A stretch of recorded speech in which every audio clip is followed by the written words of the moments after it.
Olá, meu nome é Alessandra Chunski e eu sou graduanda de Arquitetura e Urbanismo pela Universidade Federal de Pelotas. Vim apresentar meu trabalho intitulado Memórias da Ditadura Civil e Militar na cidade de Porto Alegre, a intervenção urbanística como meio de criação de lugares de memória, orientado pela professora Adriana Portela. Na ditadura civil e militar brasileira, as cidades serviram de palco para diversas situações de violações de direitos humanos. Porto Alegre, capital gaúcha, conta com diversos pontos de repressão civil, militar e de memórias da repressão, como ruas, escolas e edifícios homenageando os ditadores. A falta de reconhecimento sobre os ocorridos nesses locais pode ser percebida pelo usuário, uma vez que ao caminhar pela cidade, nota a inexistência de sinalizações, marcos ou espaços que acolham a memória das vítimas envolvidas com este passado. Para o devido trabalho, foi realizada uma revisão teórica bibliográfica acerca da conceitualização de lugares de memória, da contextualização do período ditatorial brasileiro e dos locais de repressão na cidade de Porto Alegre. O objetivo do trabalho é instigar a criação de lugares de memória em locais de repressão na cidade, selecionados a partir de 3 critérios. 1. Espaço de saúde e medicina relacionados à permanência de tortura e morte de presos. 2. Ausência de marcos rememorando a história ocorrida no local.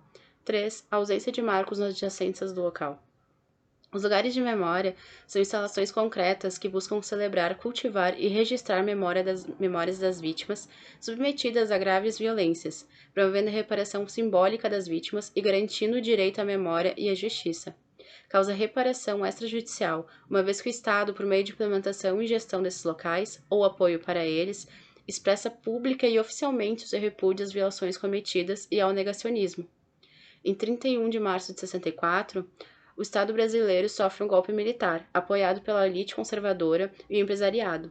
Em dezembro de 68, o Brasil conheceu o AI-5, o ato institucional de maior intensidade de repressão política. A repressão mostrou-se precoce no Rio Grande do Sul, devido à sua tradição popular trabalhista e em submissão a forças militares, uma vez que foi palco da campanha da legalidade de 61.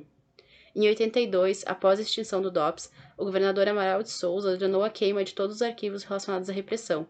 Mesmo com dificuldade de encontrar registros sobre os locais, foi possível identificar, ao menos, 46 locais de repressão em Porto Alegre e região metropolitana. Os locais de saúde e medicina foram selecionados por haver uma contrariedade em sua finalidade. Há nestes locais uma validação do Estado para que se cometesse crimes antagonicamente aos valores éticos e morais da prática de medicina. Os locais selecionados são o Instituto Médico Legal, onde há registro de laudos de corpo de delito relativizando a saúde do paciente e que não evidenciasse a tortura, retirando a responsabilidade do Estado quanto a uma possível morte acidental. O Hospital Presidente Vargas, que atuou em conjunto com a tortura no DOPS de forma clandestina, e a União Gaúcha de Policiais Civis, que foi utilizada para diagnosticar o estado clínico das pessoas torturadas, tendo como objetivo evitar a morte de uma pessoa que já estava em seu limite de tortura ou para prosseguir a prática. Em diversos locais, a intervenção urbana foi escolhida como maneira mais adequada de relembrar a história do local. Em Porto Alegre, houve iniciativa da Prefeitura Municipal, em conjunto com o Movimento de Justiça e Direitos Humanos, inaugurando o projeto Marcas da Memória, com o objetivo de instalação de 20 placas pela cidade em locais que abrigaram tortura durante a ditadura civil-militar. Porém, não há informações sobre a real situação do projeto ou sobre quaisquer outros projetos na cidade de Porto Alegre. Diante dos conceitos e contextos analisados, o trabalho busca uma reflexão perante a necessidade de rememoração dos diversos espaços ligados à supressão de direitos humanos civis.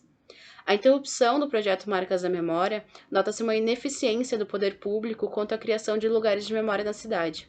Mesmo assim, os locais de saúde e medicina a ser analisados poderiam abrigar em suas calçadas ou fachadas marcos com intenção de rememorar as violações de direitos humanos, buscando o reconhecimento de serem locais responsáveis pela continuação de violências físicas e emocionais em seres humanos, contradizendo seus princípios básicos de saúde e acolhimento. O poder público deve investir urgentemente nesses espaços. A crescente onda de negacionismo ditatorial e desinformação deve ser combatida.